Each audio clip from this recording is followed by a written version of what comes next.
कहानी है रामपुर गांव की, जहां के मर्द महिलाओं को हमेशा नीचा दिखाने की कोशिश में रहते। अरे अभी तक खाना नहीं आया, क्या मुझे एक और शादी करने की जरूरत है? नहीं जी नहीं, ऐसा मत करना, वरना मैं कहाँ जाऊंगी। खाना लेकर मैं अभी आई जी। गांव की पंचायत में भी फैसले हमेशा औरतों के खिलाफ ही रहते। मैं जो फैसला सुनाता हूँ वो भगवान की आज्ञा होती है। इस लड़के ने अपने मन से शादी करके अच्छा नहीं किया। लड़के को घर भेज दो और इसकी शादी इसकी जाति की किसी लड़के से करवा दो, लेकिन ये लड़की, इसे तो गांव के बाहर निकाल दो। नहीं नहीं जमींदार साहब, ये क्या बोल रहे हैं? ऐसा नहीं हो सकता। मेरी बेटी मासूम है, इसे अच्छे बुरे की समझ नहीं है। अरे कहाँ जाएगी ये बेचारी? कहाँ जाएगी? इतनी चिंता है तो पूरे परिवार का गांव निकाला कर देते हैं। बेचारे पूरे बसे बसाए परिवार को गांव छोड़ना पड़ता है। चाहे जो हो, अगर बेटियों को कंट्रोल नहीं कर सकते तो गांव में रहने का कोई मतलब नहीं है। यहाँ औरतों को दब कर रहना होगा। कोई भी अपने हिसाब से कुछ नहीं कर सकता, सब ईश्वर की मर्जी से ही होगा। तभी गांव का एक आदमी दौड़ा दौड़ा आता है। सरपंच साहब, जमींदार साहब, वो कालिया है ना, उसकी बेटी पढ़ने के लिए शहर जा रही है। अच्छा, ये कब हो गया? और कालिया की हिम्मत कैसे हो गई ऐसा करने की? लेकर आओ उसे और उसकी बेटी को। बस फिर क्या था, हाजिर हो जाते हैं कालिया और उसकी बेटी सरपंच के सामने। अरे कालिया, ये क्या सुनने में आ रहा है? बेटी को इंजीनियर बना रहा है तू? और ये बता, गांव में तो स्कूल नहीं है, फिर कहां से इतनी क्लास पास कर गई तेरी बेटी? राधा, जो कि कालिया की बेटी है, उसे लगता है कि सरपंच उसकी तारीफ कर रहे हैं। सरपंच जी, मैंने ऑनलाइन पढ़ाई की है, डिस्टेंस लर्निंग से। सभी में मैंने अच्छे नंबर पाए हैं, जिसे देखते हुए शहर की इंजीनियरिंग कॉलेज में मुझे स्कॉलरशिप मिली है। वाह जी वाह, क्या होती है ये? पहले तो ये बताओ, फिर आगे की बात करते हैं। पूरा गांव राधा की बात सुन रहा था और राधा बोलती जा रही थी। तो ऐसे मैं फ्री में एक अच्छी शिक्षा लेकर गांव में जो कुछ परेशानियां हैं, जैसे बिजली, पानी और इंटरनेट जैसी समस्याओं के लिए काम करूंगी। मैं गांव को शहर से जोड़ने के लिए पुल का निर्माण करवाने का प्रस्ताव रखूंगी। मुझे पूरी उम्मीद है कि जल्द ही हमारा गांव भी तरक्की की राह पर चल पड़ेगा। राधा की बात सुनकर सारे गांव वाले ताली बजाने लगते हैं। सरपंच को समझ नहीं आता कि वो क्या करे। चुप रह नादान लड़की, गांव के खिलाफ जाने के लिए तुझे गांव से बेदखल कर दिया जाएगा, वो भी पूरे परिवार के साथ। और हाँ, अगर ठीक से गांव में रहना चाहती है तो ये पढ़ाई लिखाई छोड़ दे। हम तेरे लिए गांव का कोई होनहार लड़का देखेंगे। तभी गांव का एक आदमी बोल पड़ता है। अरे नहीं नहीं सरपंच जी, राधा बिटिया जो बता रही है, अगर वैसा हो जाए तो हम लोगों को पैसा कमाने के लिए बाहर नहीं जाना पड़ेगा। हाँ जी, और ना ही कोसों दूर पानी के लिए भटकना पड़ेगा। हमारे बच्चे भी अच्छी पढ़ाई कर सकेंगे और आगे बढ़ेंगे, ना कि हमारी तरह खेती करते बैठेंगे। क्यों गांव वालों, राधा बिटिया का साथ देना चाहिए ना। सरपंच देखता है कि गांव राधा के साथ है तो वो चुप हो जाता है। वो घर आकर अपने सलाहकार से बात करता है, जो बहुत ही चालाक किस्म का इंसान होता है।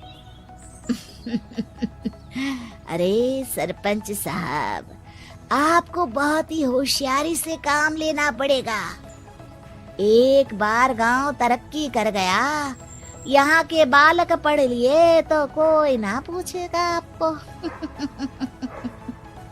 और फिर ये जो बेटा और बेटी है ना आपके, इनको भी आम लोगों की तरह ही जीवन जीना होगा। हाँ, लेकिन करे तो क्या करे? वो ना आप मुझ पर छोड़ दीजिए, बस मैं जैसा बोलूं करते जाइए। अगले रोज सुबह जब गांव वाले सोकर उठते हैं तो राधा के घर के बाहर और साथ ही वो लोग जिन्होंने राधा का सपोर्ट किया था, उनके घर के आगे लाल रंग से कल आऊंगी लिखा होता है। कल आऊंगी, ये क्या होता है? अरे यह तो खून से लिखा है, लगता है कोई भूत प्रेत या चुड़ैल का साया है। चलो सरपंच जी के पास चलते हैं। सभी सरपंच के पास जाकर उसे सारी बात बताते हैं। अरे ये तो बड़ी मुश्किल की बात है। चलो मैं एक बाबा को जानता हूँ, उन्हें बुला लेता हूँ। सरपंच बाबा को लेकर गांव के घर के बाहर जाता है। ओहो, तो ये वो चुड़ैल है जो उन लोगों को निशाना बनाते हैं जो गांव को बदलने का सपना देखते हैं। वो गांव को ऐसे ही संपन्न देखना चाहती है, वो नहीं चाहती कि कोई बाहरी यहाँ का कायाकल्प करे। क्या तुम लोगों में से किसी ने गांव को बदलने की सोच रखी है? तभी राधा की माँ रोते रोते आती है। मेरी राधा घर से गायब हो गई है। अरे कोई तो बचाओ, मेरी बच्ची कहाँ गई?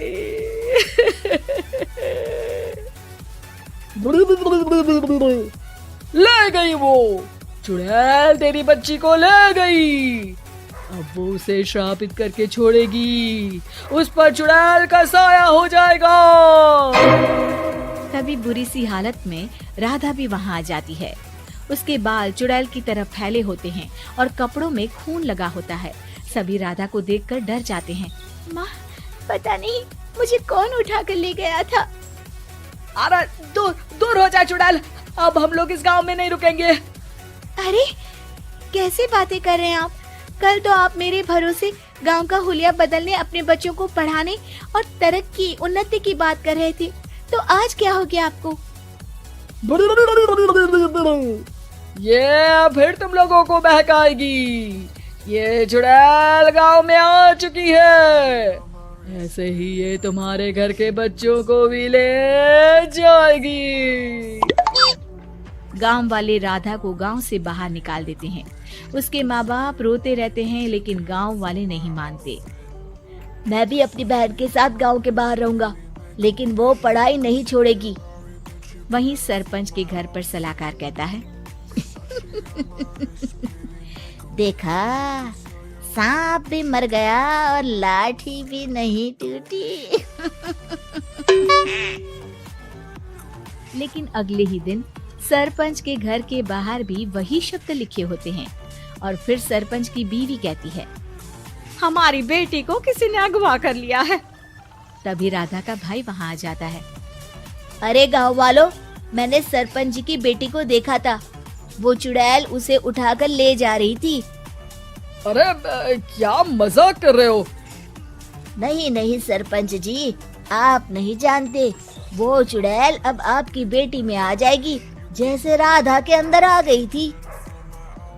तभी सरपंच की बेटी वैसी ही हालत में वहाँ आती है जैसे राधा आई थी। पापा, पता नहीं कैसे मैं गायब हो गई थी।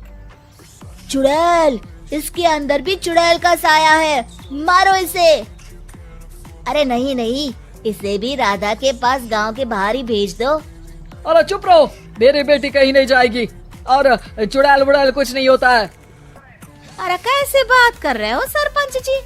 आप तो बोल रहे थे कि आपका फैसला भगवान का ज्ञान होता है, तो अपने पर बात आई तो अब आप ऐसे बोल रहे हैं। अरे ना ना ना, आपको अपनी बेटी को त्यागना ही होगा।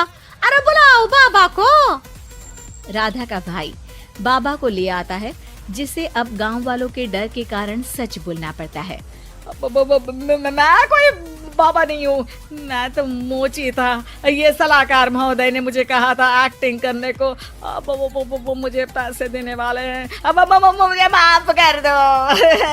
गलती हो गई, मुझे माफ कर दो। तभी वहाँ राधा आ जाती है।